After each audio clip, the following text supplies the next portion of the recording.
Muy buenas tardes. Sean todas y todos cordialmente bienvenidos a la conmemoración del Día Nacional de la Nutrióloga y el Nutriólogo 2026.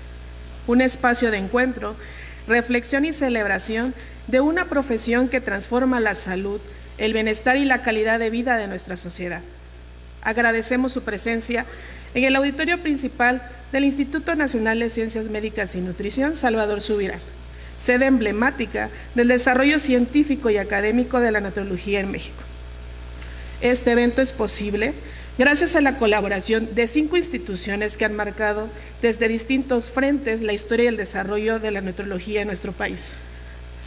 La Asociación Mexicana de Nutriología AC, la Asociación Mexicana de Miembros de Facultades y Escuelas de Nutrición en México, el Colegio Mexicano de Nutriólogos, el Consejo Nacional para la Calidad de los Programas Educativos en Nutriología y el Instituto Nacional de Ciencias Médicas y Nutrición Salvador Subirán.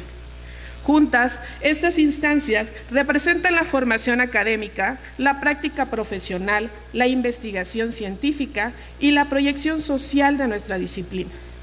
En esta conmemoración nos convoca el tema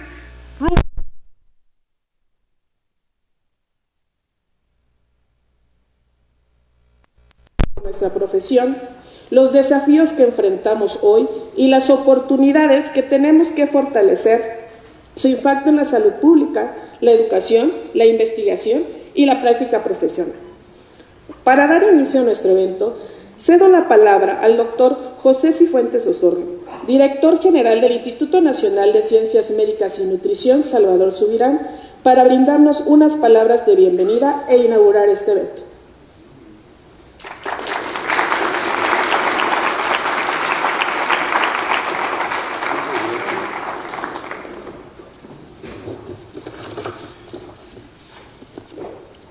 Buenas tardes, y realmente me siento conmovido porque ver 4 asociaciones en esta su casa, que es el Instituto Nacional de Ciencias Médicas y Nutrición Salvador Subirán, pues es motivo de satisfacción, de orgullo, de que pueda existir ese movimiento que permita la comunicación intergremial, interinstitucional y sobre todo que se favorezca hablar un idioma semejante y que permita sobre todo transmitir a la población mexicana mensajes de manera uniforme o parecidos, no tienen que ser idénticos, pero sí mandar un mensaje con un fondo bien sustentado y apalancado por estas instituciones.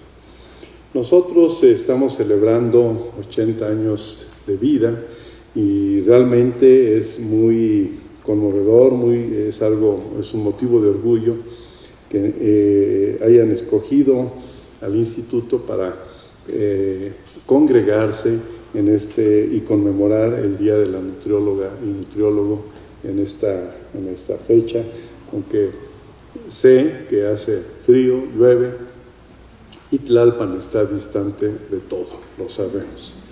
Pero aún así, a todos ustedes, todas y todos ustedes que han hecho este esfuerzo por estar aquí, en este recinto, que es emblemático para todos los que somos miembros de esta comunidad, son ustedes bienvenidos. Quiero decirles en este mensaje que no quisiera repetir, pero sí quiero insistir en algunos aspectos. Aquí en esta institución tenemos un gran respeto por los aspectos de nutrición. El nombre no es solo algo añadido, sino hay un sentido del porqué. De hecho, aquí en el instituto tenemos un gran respeto hacia este concepto de la actividad humana profesional, por supuesto vivencial, porque todos comemos, porque desde el origen del instituto, nuestro fundador, el maestro Subirán, tuvo esa feliz perspicacia de entender que en los 30s, 40s del siglo pasado existían graves problemas de nutrición en el país. Existía un instituto de nutriología que caminaba más o menos en paralelo y que en los 50 se fusionó con nosotros. Esto dio origen a la formación de toda una estructura dentro del instituto que se llamaba División de Nutrición. Desde hace algunos años es una dirección operativa con departamentos bien estructurada, donde se realiza una gran investigación en torno a la nutrición humana. No solo humana, sino también en algunos aspectos de nutrición animal. Y por otro lado, nuestro nombre sigue vigente por las necesidades que hay hoy día en torno a los problemas que vive la población mexicana, aunque no solo la población mexicana, en realidad es población mundial, y sobre todo ciertos países, como es el sudeste de Asia, el norte de África, Medio Oriente, que padecen problemas semejantes a los que nosotros tenemos, y también Estados Unidos, que es sobrepeso, obesidad, hipertensión, y por supuesto de ahí derivan una serie de problemas. Pues justamente por esos problemas de nutrición seguimos en esta institución muchos departamentos, muchos investigadores, muchos nutriólogos, tratando de entender los problemas que persisten alrededor de la nutrición humana. Por ello, me da mucho gusto que la doctora Marta Kaufer-Horwitz, quien es directora de la Dirección de Nutrición, haya hecho este esfuerzo de convocatoria. Muchas gracias, Marta, y mis más sinceras felicitaciones. Y nos acompañen acá el doctor Manuel López Cabanillas Lomelí, de AMEFEN y CONCAPREN, el doctor Edwin Martínez, también está con nosotros, la doctora Jenny González Angulo, de AMENAC, y por supuesto en un rato más estará la doctora Elisa Gómez Reyes, que hablará de aspectos muy interesantes que ustedes ya vieron en el programa. También quiero aprovechar y hacer un breve comercial. El instituto, al igual que la agrupación de fomento de la nutrición, edita desde hace un buen número de años la revista Cuadernos de Nutrición, que es una revista muy interesante porque no solo publica artículos de divulgación, sino también de las actualidades y de la cocina mexicana, y algunos conceptos también de la cocina prehispánica. De hecho, en una recopilación que hicimos hace algunos años, pudimos elaborar un libro que le llamamos El Tlacualero, porque en esta revista de Cuadernos de Nutrición que les digo, existe un apartado que se llama El Tlacualero. El Tlacualero es un personaje, pues vamos a decir, que aparece alrededor de la conquista, y una gente que llevaba los alimentos desde el pueblo a las milpas. Y esto es algo muy interesante porque en ese libro y en esta revista encuentran ustedes muy agradables sorpresas acerca de la alimentación de los mexicanos. De modo que no me queda más que agradecerles su tiempo y agradecerles su estancia aquí. Espero que sea placentera y que aprovechen esta jornada al máximo. Muchas gracias, buenas tardes, sean bienvenidos y bienvenidos todos ustedes.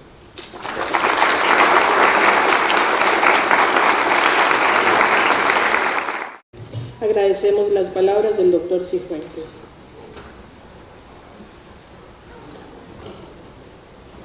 Damos paso al siguiente punto de esta conmemoración: diálogos entre colegas, rumbos y retos de la nutriología en México.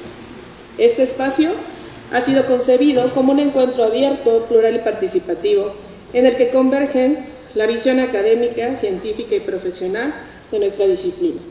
Para ello, nos acompañan en esta mesa representantes de las instituciones convocantes. Doctora Marta Kaufer Horwitz, nutrióloga certificada, directora de nutrición del Instituto Nacional de Ciencias Médicas y Nutrición Salvador Subirán. Le invitamos a subir. Hacemos un fuerte aplauso, por favor.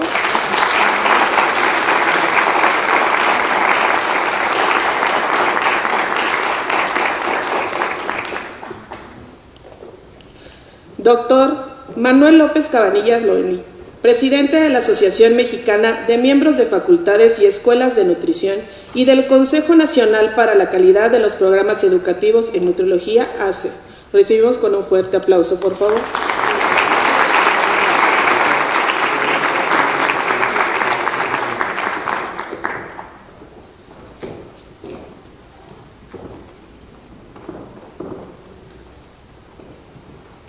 Doctora Jenny Beatriz González Angulo, nutrióloga certificada, presidenta de la Asociación Mexicana de Nutriología, ACE.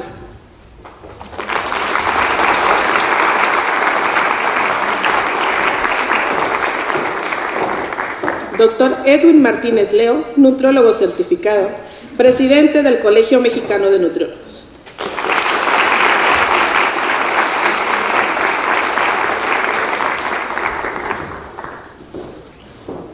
Y por supuesto, la pieza fundamental de este diálogo son ustedes, colegas. Queremos compartirles que recibimos un gran número de preguntas, lo cual agradecemos profundamente. A partir de ellas, hemos seleccionado aquellas que tienen o que se repitieron con mayor frecuencia para estructurar esta dinámica. Iniciaremos con una pregunta dirigida a cada una de las instituciones representadas en esta mesa. Posteriormente, plantearemos un cuestionamiento que ustedes han formulado de manera colectiva a todas las instituciones. Y finalmente, abriremos un espacio para el diálogo directo con la audiencia, por lo que le invitamos a ir preparando sus preguntas.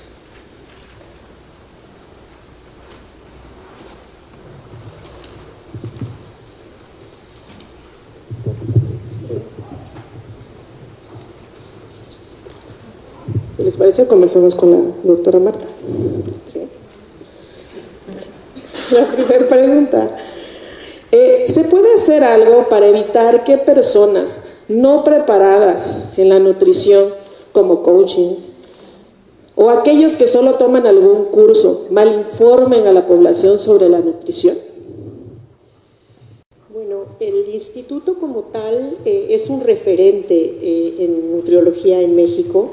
Y muchas veces lo que se emite desde acá se toma como digamos, basado en ciencia. Sin embargo, el instituto no es una instancia reguladora como tal. Es responsabilidad de todos y de todas las asociaciones e instituciones aquí presentes, cada quien desde su trinchera, digamos, reforzar, poner el papel del nutriólogo en alto y digamos, comunicar a la población de los riesgos de seguir a personas que no están formadas en el campo de la nutriología. Entonces, creo que es una labor de todos los que estamos aquí. Muchas veces lo que sucede es que el nutriólogo no se pronuncia y los espacios vacíos se llenan por alguien. Muchas veces se llenan por gente que no está preparada, como por ejemplo los coaches. Y no quiero hablar de los coaches en general como si todas las personas que son coaches son lo mismo, porque hay nutriólogos que se capacitan también como coaches. Y entonces ellos sí serían personal, digamos, con atribuciones para dar este tipo de información, pero el instituto como tal no regula la práctica de la nutriología. Para ello hay otras instancias, pero definitivamente creo que sí como institución rectora tenemos la obligación y la responsabilidad de pronunciarnos con evidencia científica para poder contrarrestar el efecto de, pues no nada más coaches, sino también, por ejemplo, estos influencers o personas, digamos, no nada más de los medios, del espectáculo, que luego hablan de nutriología como mucha gente habla de política, ¿no? Como todos estamos en la política, todos resulta que somos expertos. No sé si alguien más quiera complementar con esto.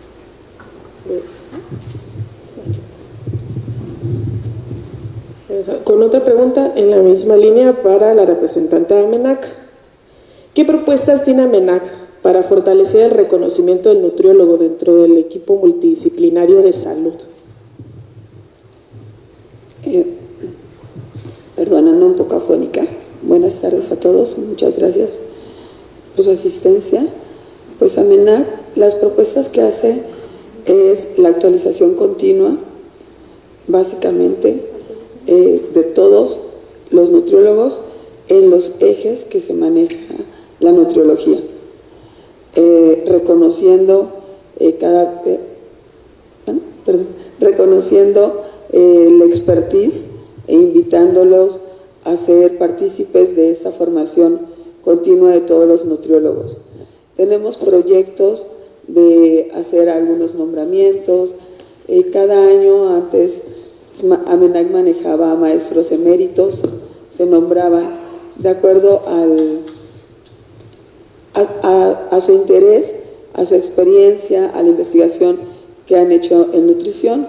En este año tenemos la intención de retomarlo para hacer ver el trabajo tanto del nutriólogo como del médico, que muchas veces se interesa más en la nutrición, en la investigación y en la educación continua que los mismos nutriólogos. Y ese es un llamado para que los nutriólogos también, todos los nutriólogos en todos los municipios, los que están a distancia en este momento, en todas las ciudades, en toda la provincia, se sumen, se unan a ser agentes de cambio por la nutrición, para que se vea reconocido y fortalecido el gremio y a ellos como investigadores. Eso es lo que queremos hacer. Muchas gracias. Cabe recordarles que al final de esta mesa vamos a abrir un espacio para la audiencia para que preparen sus preguntas. La siguiente pregunta para el representante de la ANFEM. ¿Cuáles se consideran que son hoy las principales fortalezas y debilidades en la formación de los nutriólogos en México? Muy buenas tardes a todos los interesados y que están presentes. Muchas gracias por darse su tiempo para estar en este diálogo, así como quienes nos están viendo a través de las redes de las diferentes organizaciones. Pues realmente hablar de los retos en la formación del nutriólogo y de la nutrióloga del futuro, pues ya es un reto, porque es algo muy complejo en el aspecto de ver hacia el futuro, pero estamos en el presente. Los planes de estudio de las universidades generalmente pues se actualizan cada 5 años, pero la velocidad del conocimiento y de la investigación va mucho más rápido. Entonces, una debilidad que pudiera tener algunos de los programas educativos que forman nutriólogas y nutriólogos en México sería la actualización de sus planes de estudio.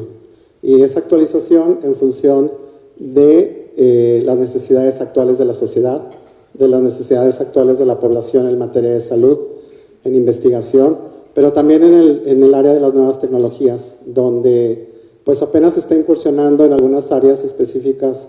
En este caso la medicina pues lleva un avance importante con lo de la inteligencia artificial, y el nutriólogo en su momento también tendría que utilizar estas herramientas que brinda la inteligencia artificial para una mejor práctica, aclarando que difícilmente la presencia del nutriólogo va a ser desplazada por la inteligencia artificial.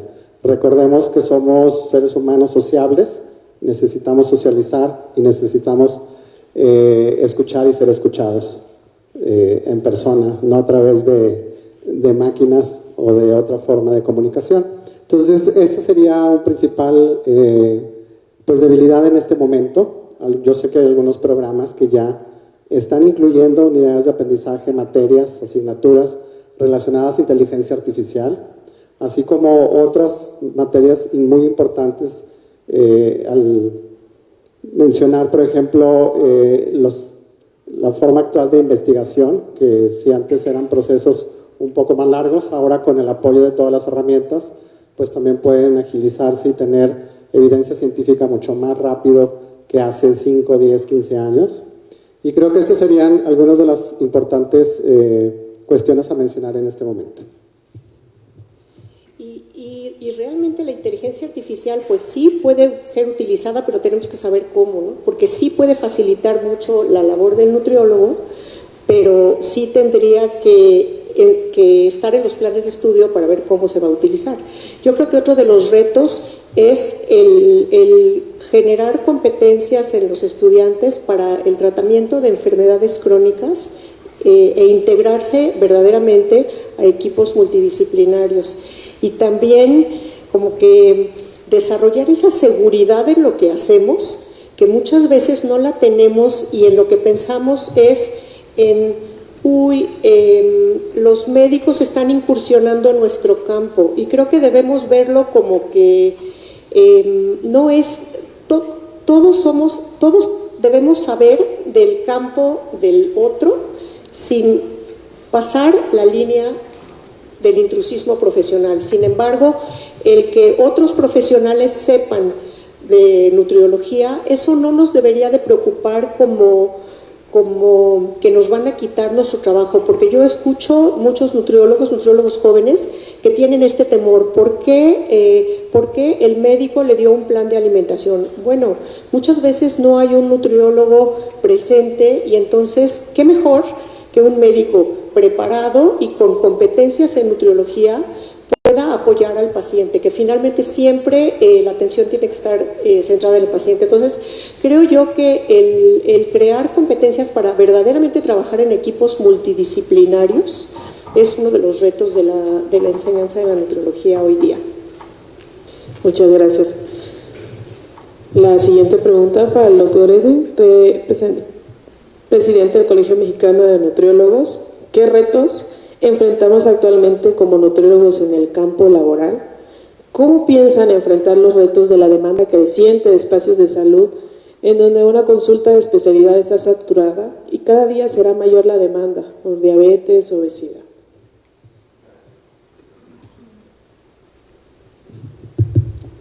Pues muchísimas gracias, un gusto el que estén aquí con nosotros y el interés. Muchas gracias a quien hizo la pregunta en el formulario. Dicen por ahí que el enemigo del nutriólogo es otro nutriólogo, y creo fervientemente que uno de los principales talones de Aquiles que tenemos actualmente es la propia visión y el ego que tienen muchos nutriólogos. Empezando por esta situación en materia de la unión del mismo gremio que debemos de tener en ese sentido. Cuando nosotros terminamos la profesión, quienes estudiamos esos 3, 4 años, nos titulamos, obtenemos una cédula profesional que ante la Dirección General de Profesiones, ante la Secretaría de Educación Pública, te está dando este crédito para hacer un ejercicio profesional. Pero ¿quién vigila tu ejercicio profesional? La única instancia reconocida ante la Dirección General de Profesiones es justamente el Colegio Mexicano de Nutriólogos. Y en ese sentido, el siguiente paso, justamente, para lo que comentábamos de cuál es ese reto para iniciar esa regulación laboral, es justamente la certificación profesional en nutrición. Y muchos de nosotros, en muchas medidas, siempre pensamos, lo primero que llega a la mente es, ¿para qué me voy a certificar? ¿Cuánto más dinero me va a dar? ¿No me van a pagar más? No es como que vaya a subir de categoría, no es como que me vaya a traer un beneficio tangible. Y yo les diría a ustedes mismos, si van a crear una empresa, si van a poner su consultorio, tienen que invertir. No va a llegar de la nada el dinero, no les van a dar 30,000 pesos y el consultorio va a aparecer mágicamente. La inversión no es así. Ahora les cuestiono, ¿cómo estamos invirtiendo en nuestra imagen, en ser diferenciadores? Hace poco estaban hablando justamente de esto, ¿qué está haciendo diferente a un coaching o a una persona que está haciendo un intrusismo profesional? Pues más que preocuparme del por qué hace mi trabajo, tengo que preocuparme el yo qué estoy haciendo para hacerlo diferente. Y el primer paso justamente es eso, la certificación profesional. El buscar esta certificación profesional, que hoy por hoy somos muy pocos, pues va a dar esa garantía en un ejercicio responsable, ético, en una actualización que debemos hacer constante cada 5 años. Y ese es el primer eslabón que nos va a permitir empezar a enganchar ese reconocimiento laboral que tanto estamos exigiendo. Siempre nos ponemos del otro lado a exigir, pero ahora, ¿qué estamos dispuestos a dar? Y en ese dar está en iniciar por esa certificación. Gracias. Muchas gracias. Hay una pregunta para la CONCAPRE. Es que trae Dos. AFEM y CONCAPRE. Ya que comentó algo sobre la inteligencia artificial, ¿cómo la CONCAPRE asegura la calidad académica global del nutriólogo frente a los retos de la inteligencia artificial? El Consejo Nacional para la Acreditación de Programas de Nutriología, CONCAPREN, se rige bajo estándares específicos de organismos acreditadores internacionales y nacionales. De ahí se desprenden una serie de estándares de calidad que debe de cumplir todo programa educativo en relación al resto de aquellos programas que se encuentran acreditados por su calidad. Entonces, estos indicadores, hay indicadores generales, indicadores específicos, indicadores muy puntuales en cuanto a las características desde la infraestructura hasta las facilidades que tiene cada programa educativo para la enseñanza y la formación de las nutriólogas y los nutriólogos. En ese sentido, ya hay planes de estudio, y me refiero nuevamente a los planes de estudio, o centros universitarios o universidades, donde ya han incursionado también en la actualización de los mismos a través de diferentes disciplinas y diferentes áreas. Para poder ser acreditado en un programa por su calidad, debe de cumplir estos estándares establecidos y debe de realizar un plan de mejora continua en caso de que haya algunos estándares que no se hayan cumplido, y tiene un plazo específico para poder pues tener esta acreditación de calidad, que es la que otorga el Consejo Acreditador, al igual que 32 consejos acreditadores en México en las diferentes disciplinas. Esa es la forma como se asegura la calidad en relación a la formación del nutriólogo y la nutrióloga. Muchas gracias. La siguiente pregunta es para todos. Les recordamos a los panelistas que tienen 2 minutos para participar cada uno, y vamos a seguir con el tema de la inteligencia artificial. Hay muchas preguntas sobre inteligencia artificial, y una que se repitió es ¿cómo se enfrentan los nutriólogos al reto de la inteligencia artificial? ¿Cómo se enfrentan?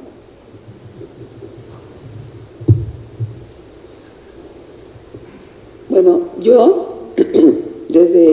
como docente, en supervisar los trabajos que le dejo a mis alumnos, en hablarles del uso de la inteligencia artificial, porque poco a poco nos vamos evolucionando y tenemos que ir a la par, ¿no?, de la evolución de la tecnología, pero el uso, mencionaban hace un momento, a favor. Si la vas a usar, úsala bien. Haz tu plan de alimentación, ayúdate de la inteligencia artificial, porque la misma inteligencia artificial se va a ayudar de lo que tú escribes.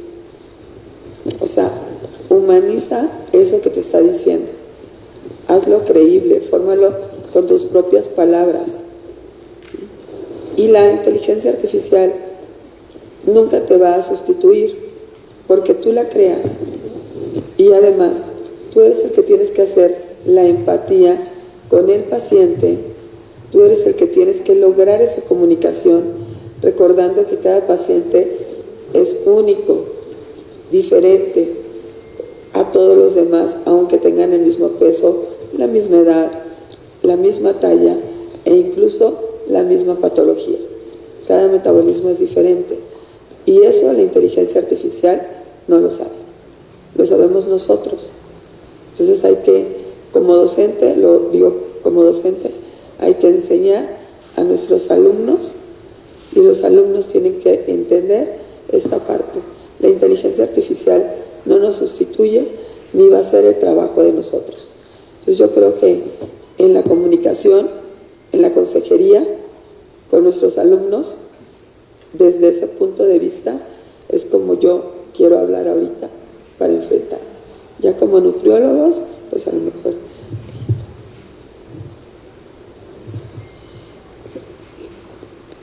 Como nutriólogos creo que tenemos que tener mucho cuidado con la inteligencia artificial, porque ya decía yo hace rato, nos puede ser muy útil, pero todos aquí sabemos que la inteligencia artificial se alimenta de lo que está ahí, de la información que está ahí, y también sabemos que un porcentaje muy importante de la información que está en la nube es información que no necesariamente está verificada, que no necesariamente es correcta, que no necesariamente es verídica. Y tenemos que tener pues las herramientas, la madurez y los conocimientos para saber usar la inteligencia artificial a nuestro favor. Por eso es que yo considero que los estudiantes de los primeros semestres de la licenciatura no deberían utilizar la inteligencia artificial hasta que no tengan la suficiente, digamos, formación para poder ser críticos ante lo que está ahí y ver qué es verdad y qué no es verdad.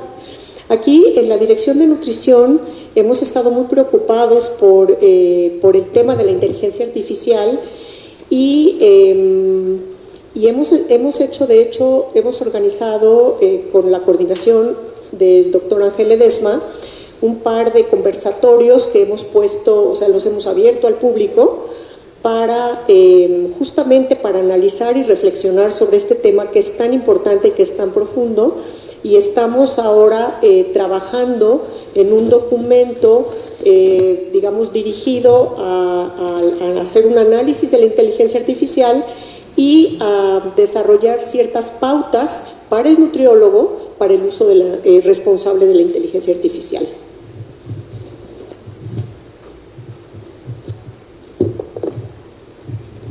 Yo es lo que utilizo muchísimo, sinceramente. Y creo que esto depende mucho justo de lo que comentamos de la visión. El 2024 hay una posición de la Academia de Nutrición y Dietética sobre la inteligencia artificial y menciona justo que es una herramienta para nosotros. Si nosotros como nutriólogos tenemos en cuenta que el menú es nuestra única opción terapéutica, pues de lo mismo vas a pensar que la inteligencia artificial es la única solución y por supuesto que vas a ser sustituido. Pero si lo utilizas como una herramienta, si hay un pensamiento crítico y entendemos, en mi caso, por ejemplo, que yo solamente atiendo personas que viven con obesidad, sé que dentro de mi propia consulta, dentro de la propia terapia que estoy haciendo, dentro de este propio manejo de emociones, es algo que por más que alimente la inteligencia artificial, hay una nutrición basada en evidencia, en necesidades y características del paciente, que estoy dialogando con esta persona para generar juntos esas herramientas que lo van a llevar a un cambio conductual. Ahí está la diferencia en mi trabajo, y sea como sea, no hay inteligencia artificial que me pueda sustituir. Por el lado contrario, es una herramienta que me ayuda a optimizar mejor mi trabajo. Es todo. Y en ese mismo sentido, sí hablamos ciertamente de diversos procesos y niveles, pero creo que desafortunadamente ha venido a encajar en un mundo en el cual hoy nuestro peor enemigo es el tiempo. No tienen tiempo para hacer ejercicio, para tener horas de relajamiento, para cocinar, para comer de manera saludable. Y la inteligencia artificial, como les ahorra tiempo, quieren que todo les solucione. No es así. Desafortunadamente, eso justo está llevando a muchos profesionales a que todo lo quieren rápido. Cuando vemos un algoritmo de obesidad, dime ya cuánto de omega 3 le tengo que dar, dime cuánta es la dosis, cuánto de coenzima Q10, cómo resuelvo esto. Oye, no es así. Cada persona es un mundo e incluso a pesar de que pueden tener obesidad, cada persona evoluciona esa enfermedad, esa condición de manera diferente. Entonces no nos dejemos ganar por esa prisa en el tiempo y utilicémoslo verdaderamente como una herramienta para que ejerzcamos de manera ética nuestra profesión. Y de ahí el Código de Ética Profesional de Nutriólogo, meto mi comercial, habla sobre la inteligencia artificial. Igual los invito a leerlo en nuestro sitio oficial de Colegio Mexicano de Nutriólogos. Bueno, recordemos que la inteligencia artificial ha existido desde los años 30. La inteligencia artificial generativa, que es la que hoy en día estamos utilizando, es la que nos da la posibilidad de utilizarla de una manera mucho más práctica y más rápida. Yo lo que les quisiera compartir es que, bueno, primero establecer un compromiso de formación y conocimiento antes del uso de la inteligencia artificial. Segundo, usarla de manera responsable y ética. Y tercero, pues la evolución va a ser mucha, así que tenemos que estar muy al día de lo que está sucediendo si queremos seguir usando esta herramienta. Muchas gracias. Vamos a abrir un espacio para que si alguien de la audiencia tiene alguna pregunta, pueda realizarla.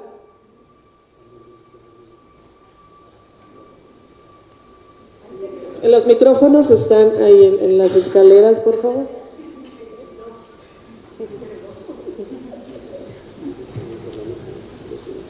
Les recordamos, por favor, ser concretos en sus participaciones, por favor. 2 minutos. Hola, buenas tardes y muchas gracias, muy interesantes sus observaciones. Yo tengo una observación y una pregunta. Una observación es comentarles mi experiencia con la inteligencia artificial. Nosotros en el Sistema Mexicano de Alimentos Equivalentes, en conjunto con un equipo multidisciplinario, hicimos Machine Learning con el sistema de equivalentes y pudimos calcular y revisar los equivalentes de una manera muy rápido haciendo esto. Yo no tuve ni la más remota idea de cómo lo hizo un muchacho, doctorante de física, de un doctorado en física, con quien hicimos un equipo para hacerlo. Entonces, pues obviamente hay que hacer equipo, ¿no? Y la otra es comentarles que estos chats que existen de inteligencia artificial pues son muy interesantes, pero si se fijan en la bibliografía que tienen, pues es cosa muy básica, muy fuera de evidencia científica. Entonces, Fomento de Nutrición y Salud está viendo la posibilidad de crear un chat de nutrición, ¿no? Con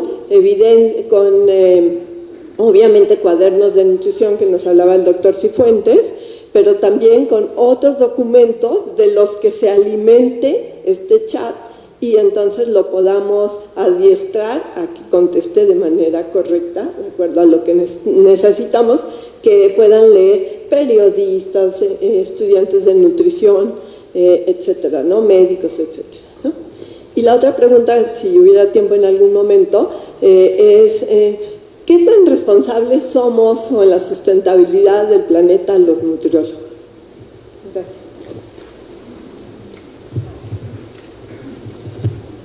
Sí, claro.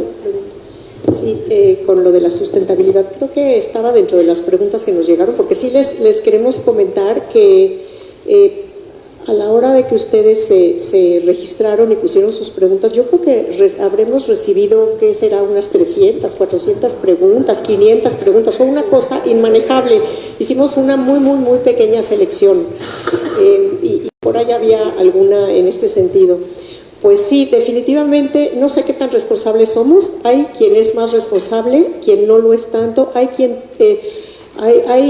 creo que sí estamos yendo hacia la generación, por ejemplo, de dietas, planes de alimentación sostenibles, amigables con el planeta. Las nuevas guías alimentarias mexicanas saludables y sostenibles que se acaban de publicar, sí toman ya en consideración la sostenibilidad de nuestro planeta a la hora de hacer estas recomendaciones de cómo conformar nuestra alimentación, e incluso han sido reconocidas como vanguardistas, sobre todo si vemos a la luz de las guías alimentarias estadounidenses que se acaban de publicar, donde no se toma, una de las críticas que se ha hecho es que no se considera, no se está tomando en cuenta la salud planetaria a la hora de hacer estas recomendaciones. Pero definitivamente es muy bueno tu comentario, porque tenemos que pensar en el concepto de una salud, que es un concepto acuñado por la Organización Mundial de la Salud,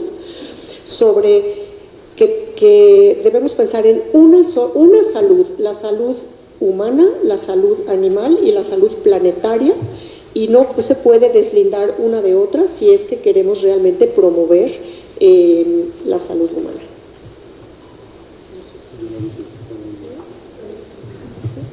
¿Alguien más? ¿Alguna otra pregunta del público? ¿No? Pues vamos a continuar con las preguntas dirigidas que nos hicieron las personas que se registraron para la ANFE. ¿Cuáles se consideran que son hoy las principales fortalezas y debilidades en la formación de los nutriólogos en México? Creo que la pregunta anterior estaba muy relacionada a esta. Las fortalezas, yo creo que el avance que ha tenido la ciencia de la nutriología en las últimas décadas y el poder transmitir y formar a los futuros nutriólogos en relación a lo que es requerido en este momento. Una debilidad, pues ya lo han comentado, que es el avance tan rápido y el número pues de situaciones que se presentan en donde a lo mejor no tenemos toda la formación todos los nutriólogos para poder abordar todas las temáticas, todas las posibilidades que nos podemos encontrar en relación a una persona o a una comunidad o a un grupo de personas. Yo lo que les quisiera transmitir también es que es muy importante reconocer nuestras debilidades. Y reconociendo nuestras debilidades podemos actuar en mejorar la situación en la que nos encontremos, a través de la capacitación, de la formación, y no únicamente el programa de estudios de un centro universitario, de una universidad, podría llegar a ser suficiente en este momento para salir como expertos en todo. Necesitamos pensar que nos están dando las bases esenciales para en un futuro poder nosotros definir dónde vamos a estar trabajando y capacitarnos, formarnos y actualizarnos constantemente. Hace un momento, cuando comentaba el doctor Edwin sobre la certificación, vino a mi mente que cuando nosotros vamos con un especialista en un tema específico, siempre buscamos pues que esté certificado, ¿no?, por el colegio. En este caso, pues también es en el caso del nutriólogo, ¿no? También debería estar certificado para su ejercicio profesional que garantice una calidad en la atención de las personas. Muchas gracias. En esa misma línea, aprovecho, doctor Edwin, para hacer la pregunta: ¿cómo seguir impulsando en el público general la importancia de consultar un nutriólogo certificado y competente en lugar de informarse en redes sociales acerca de cómo alimentarse mejor? Bien, bueno, antes de esta primera pregunta, también la repitas, quería yo comentar algo de esto, de las debilidades, y resalto mucho esta importancia de la certificación porque es justamente una actualización constante. ¿Cuántos de nosotros, y yo me incluyo, me dio clase aquel profesor del libro que no ejercía, 10 años sin ejercer, por ejemplo, se sabía de memoria nutriología médica, se sabía de memoria manual de dietas normales y terapéuticas, de memoria el Kraus, pero cuando la vida real tenías al paciente, tenías alguna situación, eso no te lo podía transmitir. Y es una debilidad muy grande. Eso es justamente el por qué buscar profesores que tengan la certificación profesional en nutrición. Porque una vez que me certifico, cada 5 años, tengo que estar recertificando y recertifico con la actualización. Tenía profesores que me ponían la tarea que pusieron desde que se fundó la licenciatura en 1995 y ya habían los bancos de preguntas del examen, los bancos de diversas actividades, y estoy seguro que todos hemos pasado por eso. No repitamos lo mismo. Queremos buscar y hacer un cambio en nuestra sociedad como nutriólogos y lo están haciendo desde que están aquí sentados. Busquen esta certificación justamente para hacer la diferencia en nuestro gremio. Y ahora sí, la pregunta era eso mismo. ¿Cómo seguir impulsando con el público general la importancia de consultar a un nutriólogo certificado? Sí, y nada más abonar que en colegio tenemos nuestro directorio público. Es muy triste que cuántos nutriólogos existen y solo tenemos 280 nutriólogos certificados en todo el país. Es un número sumamente bajo, realmente. ¿Qué tenemos que hacer? Promover eso, buscarlos. Es oficial, está publicada la lista de quiénes son los nutriólogos certificados vigentes en todo el país. Es una transparencia que tenemos en el Colegio Mexicano de Nutriólogos, justamente para que busquen a su nutriólogo certificado de confianza, tanto para contratarlo, para acudir con él, para que podamos consultar, etc. ¿Alguien más quiere hablar sobre eso? No, para el representante de la CONCAPREM. ¿Qué estrategias está implementando CONCAPREM para homologar la calidad de la formación académica en nutrición a nivel nacional, considerando la diversidad de planes de estudio y modalidades educativas en México? Es una pregunta interesante, pero difícil de contestar. El nivel de actuación que tiene el Consejo Acreditador es de corroborar la calidad que tiene el programa educativo y no de normar cuál va a ser ese programa educativo en cuanto a sus ejes de formación, sus asignaturas, sus materias, o bien hacia dónde va dirigido. Yo les comento que, bueno, estamos hablando de licenciado en nutrición, pero en el país existen más de 23 denominaciones de licenciado en nutrición. Licenciado en nutrición y dietética, dietética y nutrición, ciencia de los alimentos, nutrición y bienestar integral, nutrición aplicada. O sea, son muchas las denominaciones y muchas las orientaciones de los programas educativos. Difícilmente se pudiera homologar. Voy a comentar que hace algunos años la Asociación Mexicana de Miembros de Facultades y Escuelas de Nutrición, trabajó de manera nacional con los representantes en ese momento de las universidades afiliadas. Con varios talleres pudieron obtener un plan de estudios general, que era el que podría tomar como referencia de acuerdo a las necesidades propias de cada región. Sabemos que no es lo mismo la formación de un nutriólogo que está a lo mejor en el centro del país con el que está en el sur, que tiene otra situación y otra necesidad de poder atender a la población. Entonces se desarrolló ese plan de estudios unificado y por algunos años los planes de estudios tuvieron similitud gracias a este gran esfuerzo que hicieron todas las instituciones afiliadas de ANFEM. Pero les estoy hablando de hace 20 años y eso ha cambiado mucho. Actualmente sería muy difícil de poder homologar, hablando de palabra homologar, todos los planes de estudios, porque quien define primeramente pues es la universidad y el entorno y a la sociedad a la que va a servir. Entonces es algo muy complejo y difícil de lograr. Por eso hay universidades que se enfocan más al aspecto comunitario y otros más al aspecto clínico, y pues eso ya también depende mucho, como dices, de la universidad, pero también de la región en donde se encuentran, ¿no? Muchas gracias. Para la doctora Jenny, ¿cómo puede la formación en nutrición integrar evidencia científica, innovación tecnológica y responsabilidad social para preparar nutriólogos ante los desafíos actuales y futuros de salud?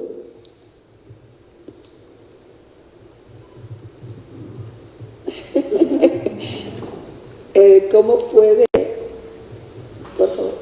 La formación en nutrición, integrar evidencia científica, innovación tecnológica y responsabilidad social para preparar nutriólogos ante los desafíos actuales y futuros de la salud.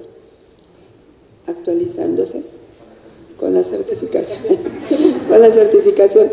Yo creo, yo sé que es una pregunta así como muy larga, pero abarca todo y es la certificación de la universidad, la actualización de los planes de estudio, que los profesores que den las materias sean expertos tanto en su formación como en su práctica clínica, académica, de servicios de alimentos, pero que también sean universidades que tengan maestros investigadores, que investiguen, pero que investiguen de forma seria, ética, y que hagan alianzas con otras universidades para poder mantener actualizado al profesional y de esta forma el profesional pueda actualizar a los alumnos, o sea, mantenerlos en una formación continua.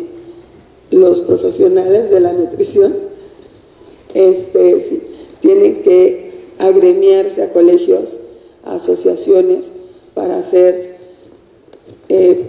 reunir fortalezas y mantenerse actualizados, porque la mayoría de los colegios y de las asociaciones, uno de sus objetivos es la actualización continua y siempre van a buscar de forma ética que el ponente sea una persona que tenga la experiencia en el tema que va a dar. Entonces ahí es donde vamos a ver la formación con evidencia, pero también desde el aula, aquí el trabajo del maestro, del doctor, de la certificación de las licenciaturas, ese hay que hacerlo, la actualización de esas cargas académicas, de esos programas académicos, es muy, muy importante. Y respecto a la certificación, también voy con la certificación, pero a mí me gustaría de pronto más que nos certificáramos en un eje, en un área, como nutriólogo clínico, como nutriólogo comunitario, o como nutriólogo en alimentos, o nutriólogo en la industria, ¿sí? Para que tengamos mayor experiencia en el área que vamos a desarrollar, una especialidad. Creo que respondí todo. Solo quiero comentar una cosita. Es que realmente nosotros mismos debemos ser más exigentes, porque si seguimos siendo aquel nutriólogo que ve todo, eres el nutriólogo que atiende a la persona con obesidad, con diabetes, con paciente renal, a la mujer embarazada, Por eso siguen sin haber una necesidad gubernamental, por ejemplo, de que existan especialidades dirigidas específicamente para nutriólogos. Y si eres el nutriólogo que cobras 100, 150 por tu consulta, peor tantito. Quien está haciendo daño al gremio eres tú. Entonces, nosotros mismos tenemos que seguir siendo más exigentes para que haya esa actualización. Y justamente la carrera está en un punto en el cual ya es necesario diversificar. Ya no es posible lo que nos da la licenciatura en nutrición. La licenciatura en nutrición solamente te da una embarrada de lo que es la carrera. Si egresas y después de egresar ya te sientes experto por tus 2 horas de clase de dieterapia de obesidad y tu única clase de hora de fisiopatología y ya quieres ver a personas con obesidad, jamás vamos a resolver entonces, y por eso estamos como estamos. Entonces, esa inquietud, ese sentir de exigir tiene que nacer de nosotros, así como también tiene que nacer de la sociedad, y la sociedad sea más exigente que cuando va a consultar con el nutriólogo, si no es nutriólogo certificado, con la pena me busco otro nutriólogo. Tú vas así como nosotros, yo voy a trabajar con un médico, voy a buscar un médico certificado, voy a hacer colaboraciones, voy a hacer esas colaboraciones con quienes están garantizando esa actualización. Yo me empiezo a volver exigente con mi propio medio.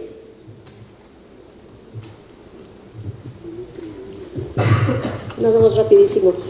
Estoy de acuerdo que la licenciatura no te da todo y que una vez que terminas la licenciatura y escoges tu camino, tienes que adentrarte en el área en la que elijas. Sin embargo,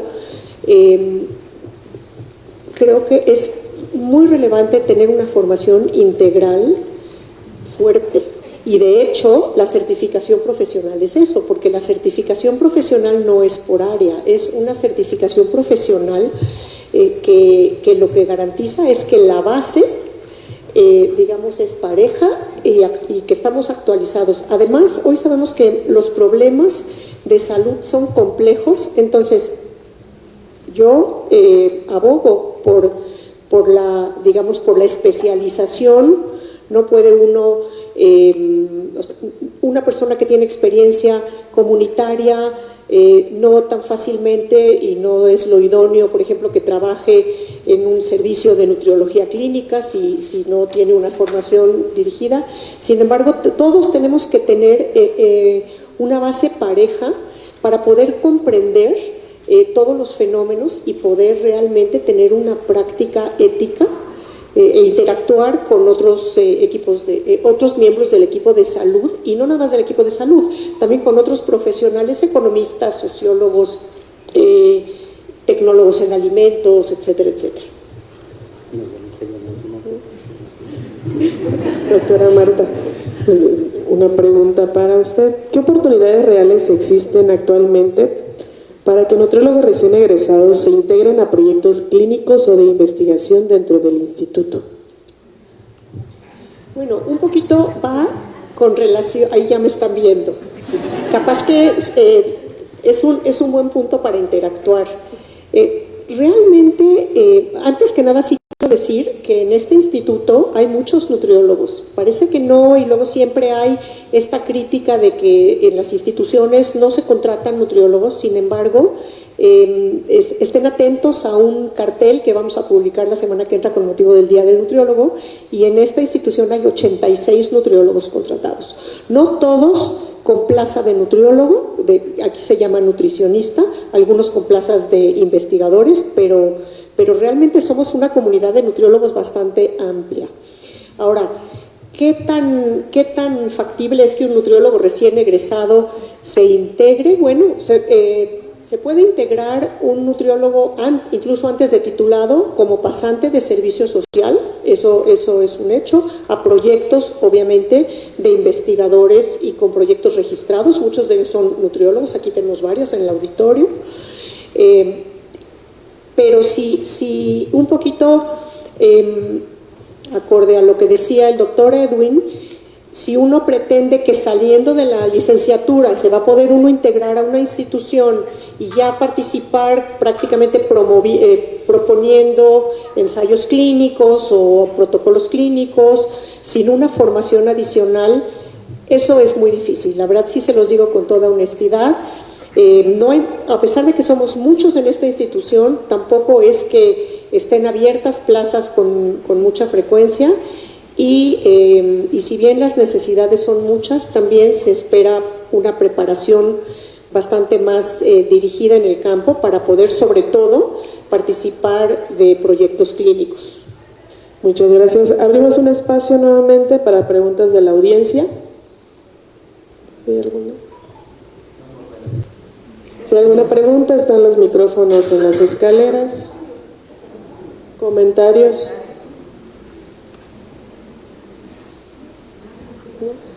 ¿No?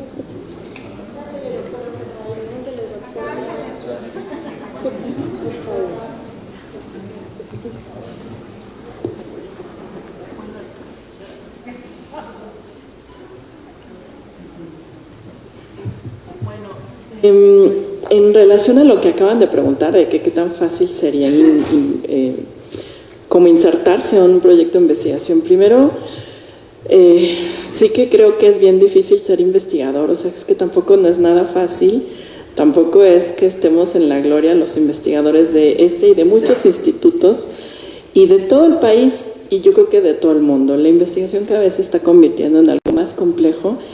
Y entonces, como esta ilusión que tenemos cuando estamos estudiando de, yo voy a pertenecer a un supergrupo de investigación con el doctor fulanillo que está en la unidad de investigación en enfermedades metabólicas. Híjole, pues esos sí son súper afortunados, porque no está tan fácil, no hay dinero, tienes que conseguir, tú como investigador, si quieres tener un colega nutriólogo y el instituto no lo contrata, tú tienes que conseguir los medios para hacerlo, entrar a tu equipo, tienes que meter tus propuestas a financiamientos externos para conseguir dinero para los reactivos, los equipos, pagar algunas nóminas, algún asistente inclusive administrativos, es muy complicado. Entonces no es nada más la profesión como tal que te tienes que actualizar en los avances, sino que además dentro de esa profesión generar líneas de investigación innovadoras y que les guste a la gente y que te financien proyectos, no está fácil. O sea, si no buscas tus propios medios, no es una carrera fácil para los nutriólogos. Yo casi que los invitaría a que buscaran otras opciones y no se dediquen tanto a la investigación, porque es muy complicada para muchos nutriólogos. O sea, si tienes alumnos de posgrado y eso está muy bien porque formas recursos humanos y esos recursos humanos pueden estar en las universidades, pueden generar conocimiento a los alumnos, pero ya es más difícil tener tu propia línea, ser muy reconocido, tener mucho dinero, financiar un montón, ganarte todos los premios de todas las convocatorias. Eso es, solo muy pocos lo hacen. Entonces, vean otras alternativas que pueden ser mucho más importantes y que además están a pie de piso, donde se necesita un montón la nutrición y donde hay un montón de necesidades de pacientes que requieren nutriólogos capacitados en un montón de cosas. Entonces, piénsenlo bien, se quieren dedicar a la investigación. Y además, para dedicarte a la investigación necesitas tener un doctorado. Exacto, y formación en investigación, porque además no nos dan tanta formación en investigación en las universidades. O sea, te tienes que formar por fuera en programas que te enseñen a diseñar propuestas de investigación, que te enseñen a pedir dinero a las instancias. Eso no te lo enseña nadie. O sea, ¿cómo le pido a la Organización Mundial de la Salud tanto dinero para una línea que yo creo que va a salvar la desnutrición en un estado de la República? Pues ni siquiera eso nos enseñan generalmente. Entonces lo tienes que hacer a partir de posgrados que se dediquen a eso, ¿no? Estadística, epidemiología, ciencias de datos, etcétera. Así eso es mucho más complicado. Gracias.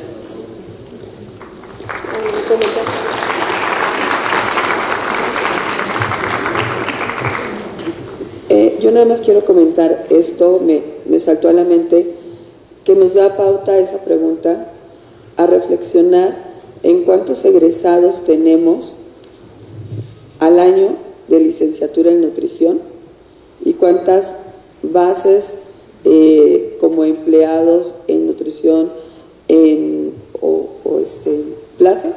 plazas en hospitales, y cuántos nutriólogos tienen consultorios debidamente formados. Entonces, si vemos esos números, está abismal la diferencia, abismal, y eso nos invita a reflexionar en que tenemos que buscar estrategias para ser incluidos, darle importancia al nutriólogo y que se incluya más al nutriólogo en el área que ustedes quieran: investigación, plazas en comunidades, plazas en escuelas públicas, plazas en hospitales, para que demostremos de qué estamos hechos, qué es lo que puede hacer el nutriólogo.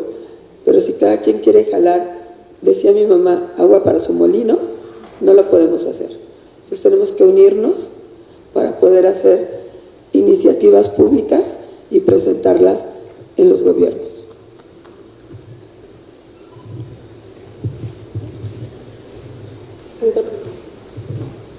Gracias.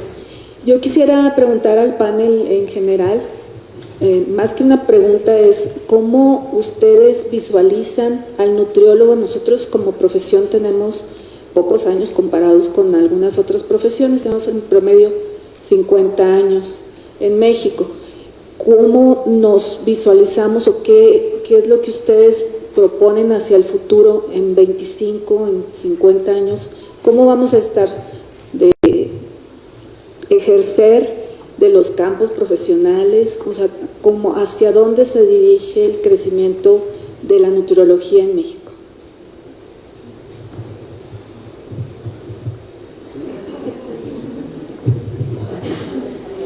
Pues creo que partiendo de la situación actual que nos encontramos en tema de salud global, o sea, considerando todos los aspectos que ya se comentaron de una sola salud, planetaria, humana y animal, es donde deberíamos estar pensando qué podemos hacer para el futuro. Sabemos que la producción de alimentos se dice que sería suficiente para los 9,000 millones de habitantes que somos.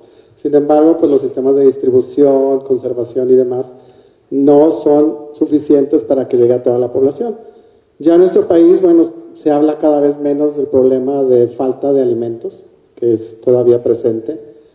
Sin embargo, hay otras latitudes en el mundo que sigue presente esa situación y que pocas veces somos sensibles a esa situación y que se puede hacer. Creo que tendríamos que ver hacia el futuro pensando en estos tres aspectos de una sola salud y formándonos, capacitándonos y actuando en beneficio de una sola salud. Yo hablaba de la salud pública justamente. La salud pública, la salud comunitaria, educarnos en otros tipos de agricultura, en fortalecimiento de los suelos, en enseñar a la población a comer el alimento endémico de su zona, para poder ayudar también a la economía y poder salir adelante. Porque estamos comiendo cosas a las que no estamos acostumbrados, a lo que nuestro organismo no está acostumbrado, y se están presentando muchas enfermedades, empezando desde la obesidad, sobrepeso y obesidad, y eso es lo que nos está acarreando pues ya la falta de dinero para atender tantas enfermedades crónicas. Entonces yo lo veo enfocado a la salud comunitaria.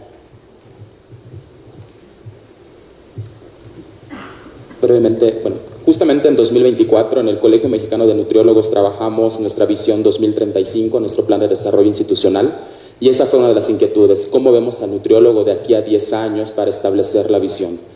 Y dentro de este esquema de estrategia de nutriólogo 360, que hay una estrategia planificada ahí, es poder brindar mayores competencias laborales, no brindar solamente conocimiento. El nutriólogo debe ser más competente laboralmente, con mayores destrezas que le permitan emprender.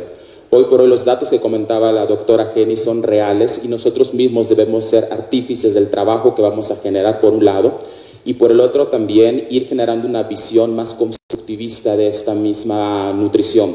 La nutrición ya no es la misma de la cual iniciamos hace 50 años en materia de deficiencias. El constructo mismo de estas enfermedades han ido evolucionando con el paso de los años desde las diversas esferas que las competen, Y eso está contemplado justamente en el plan de desarrollo. Quienes son asociados del Colegio Mexicano de Nutriólogos tienen esos beneficios de poder tener una formación, una certificación, una academia que les lleve de la mano en esta construcción de las competencias.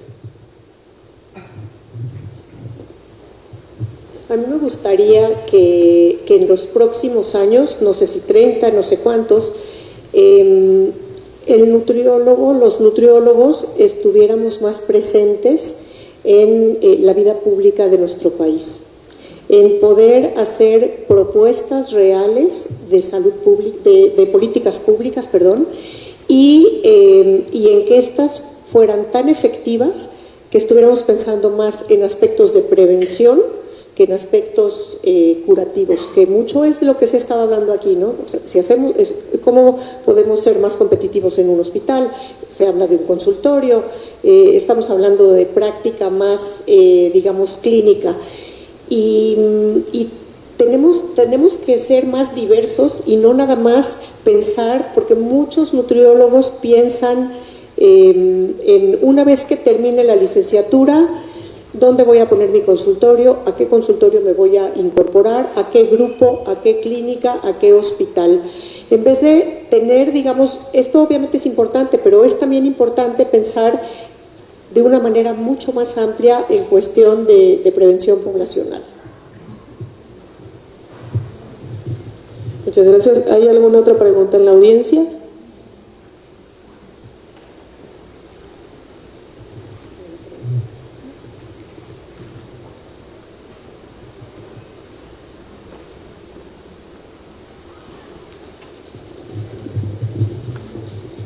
Básicamente, lejos de ser una pregunta, es darle la razón a la maestra Marta, en que todo el mundo está pensando en integrarse a un hospital. Cuando ya tenemos también, y a veces los mismos nutriólogos desconocen, nuestras políticas públicas, como la norma 043 mexicana, donde dice claramente que cada ayuntamiento debe de tener un recurso para educación alimentaria. Y regreso a este punto de la prevención. No estés esperando que te contrate el Hospital Salvador Subirán ni cualquier otro hospital. ¿Por qué no llegas tú con una propuesta, como lo dice la norma 043, y que dice, así con el presidente municipal, y sabes que aquí dice la norma oficial mexicana, que debes de tener un recurso para que yo pueda otorgarte educación alimentaria a la población? ¿Por qué? Porque si tú ves a una persona que gana un sueldo mínimo, regresando también a lo que dice acá el compañero, pues no tienen para pagar una consulta de a de veras, ¿no? Porque cuántos pseudonutriólogos de escuelas patito, te dan una dieta fuera del alcance del universo y no estamos siendo congruentes con la norma. Yo sigo defendiendo la norma oficial 043 mexicana. ¿Por qué? Porque dice que debe de ser de acuerdo a dónde estás, ¿no? A tu ubicación. Estás en el estado de Hidalgo, estás en Cuautitlán, ¿en dónde estás, no? ¿Dónde estás parado y dónde está parado tu paciente? Entonces yo creo que sí tenemos que hacer muchas cosas, y para empezar, sí es checar esas políticas públicas que sí están en la norma. O sea, ¿por qué todos nos saltamos la norma oficial mexicana? Si le explicamos así muy a detalle, ahí está. Dice que hagas esta educación alimentaria. Pero yo les pregunto a los que están aquí, ¿quién ha hecho una propuesta ante un ayuntamiento, ante un gobernador? Díganme aquí, ¿alguien me levanta la mano de quién ha hecho una propuesta como dice la norma? ¿Te la aceptaron? Exactamente. ¿Sabes qué te dicen? Tengo una calle que cuesta 15 millones de pesos. ¿Y qué crees? Que lo que me vas a cobrar, ¿cuánto me vas a cobrar? Tú me sales caro. Voy otra vez a lo que dice el compañero. Es que tampoco le vas a regalar tu trabajo, ¿no? Porque hay un presupuesto en el ayuntamiento. Entonces sí es una situación de sensibilización. Tenemos que sensibilizarnos a nivel social. Y bueno, aquí acabo de ver aquí a los de Cuadernos de Nutrición, que la verdad que de repente que es una revista increíble, es una revista que es científica, es buena. Yo la amo de toda la vida, ahora la extraño física porque solamente es virtual, por aquí haciendo un llamado a que nos la vuelvan a dar así, que la podamos leer, no la tenerla en la mano. Muchísimas gracias. Y no le pagamos a la compañera para que nos hiciera el comercial de Cuadernos de Nutrición. Bueno, gracias.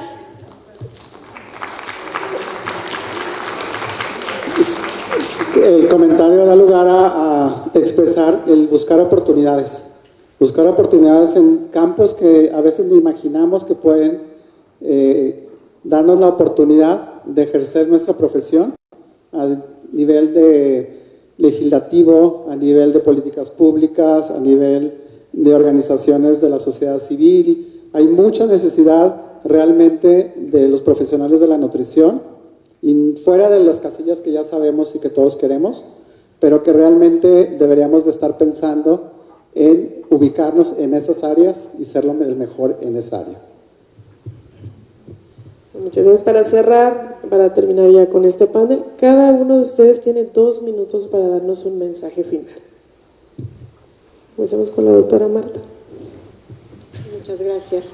Bueno, antes que nada quisiera yo comentar que aquí en el auditorio tenemos el privilegio de tener al doctor Héctor Burges, maestro de muchos de nosotros.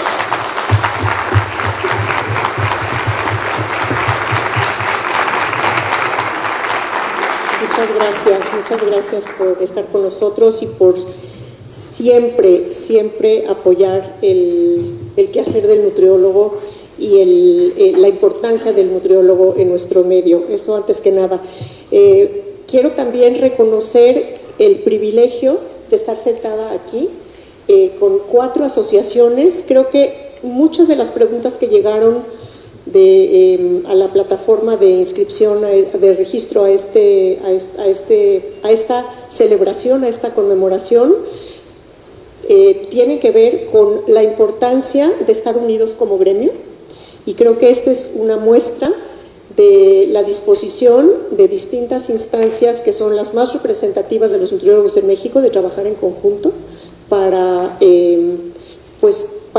luchar por un gremio más, no nada más unido, sino también mejor colocado en nuestra sociedad. También veo aquí muchos estudiantes y bienvenidos.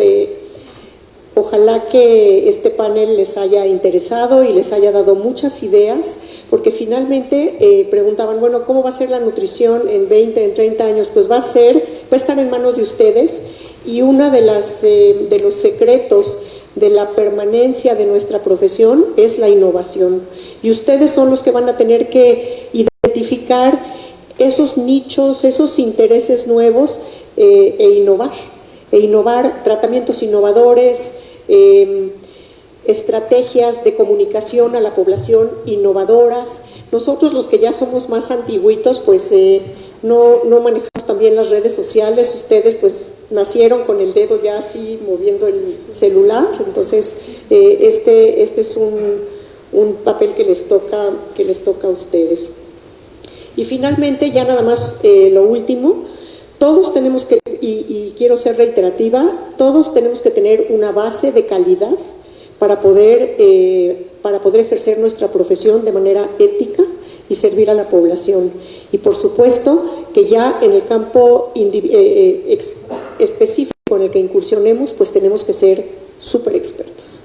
Muchísimas gracias.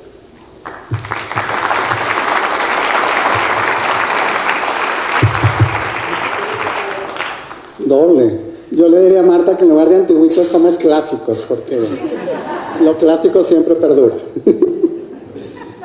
Pues realmente también quiero agradecer a las instituciones organizadoras y a la anfitriona, por el conducto de la doctora Marta, el Instituto Nacional de Ciencias Médicas de la Nutrición Salvador Subirán, el habernos permitido estar con ustedes esta tarde, el intercambiar opiniones, que muchas de las preguntas que ustedes escucharon fueron hechas en el momento del registro por muchos de ustedes y otros que a lo mejor están viéndonos vía remota, y que recordemos que la nutriología en México pues debe de seguir siendo de suma importancia, y lo será siempre y cuando los nutriólogos y las nutriólogas realmente lo hagamos con pasión, con compromiso, con ética, y que veamos, ya que decidimos estudiar y formarnos y trabajar en un área que está relacionada a la salud y a la sociedad, darnos el todo hacia ellos.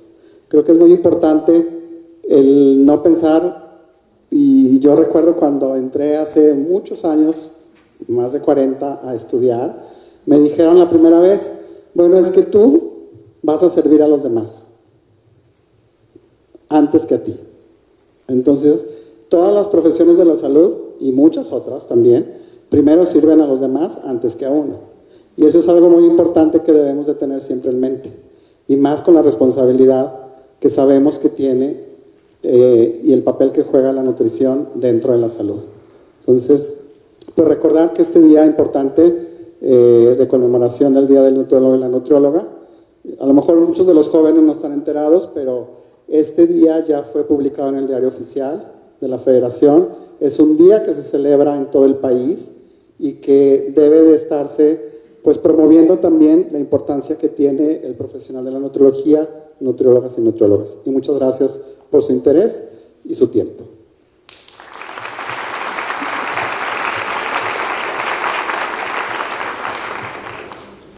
Bueno, mi mensaje final sería que, bueno, aquí ya todos son profesionales y estudiantes, es que cuando inviten a las personas que se interesen a estudiar nutrición, busquen escuelas que estén certificadas, que estén acreditadas, porque eso les va a dar un plus en su carrera.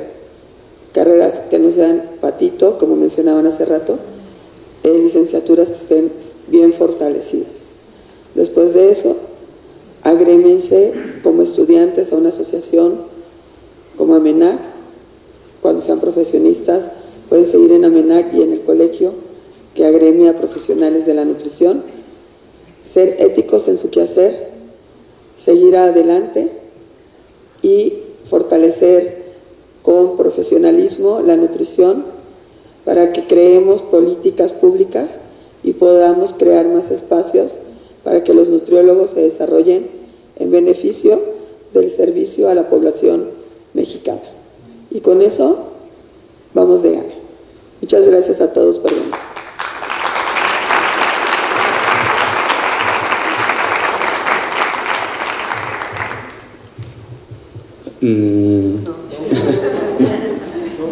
Rápidamente. Imaginen lo siguiente.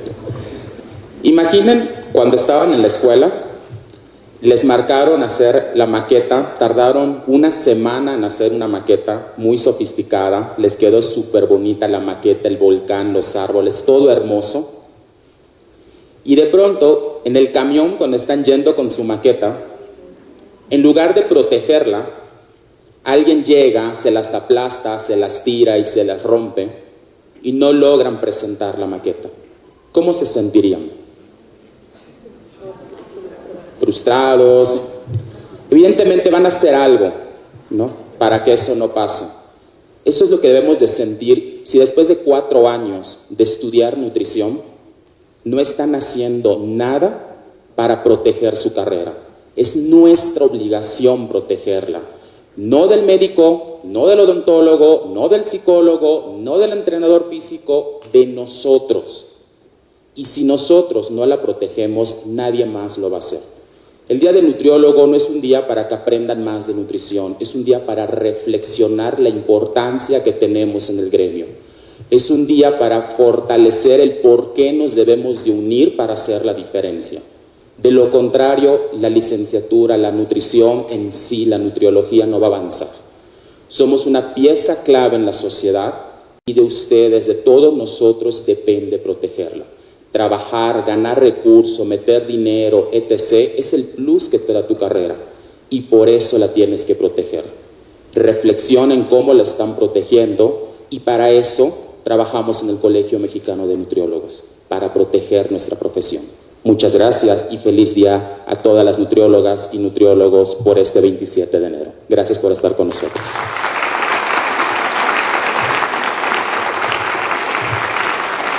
Bueno, agradecemos a cada uno por por participar. Es un honor siempre escucharlos. Y bueno, despedimos a nuestros panelistas con un fuerte aplauso, por favor.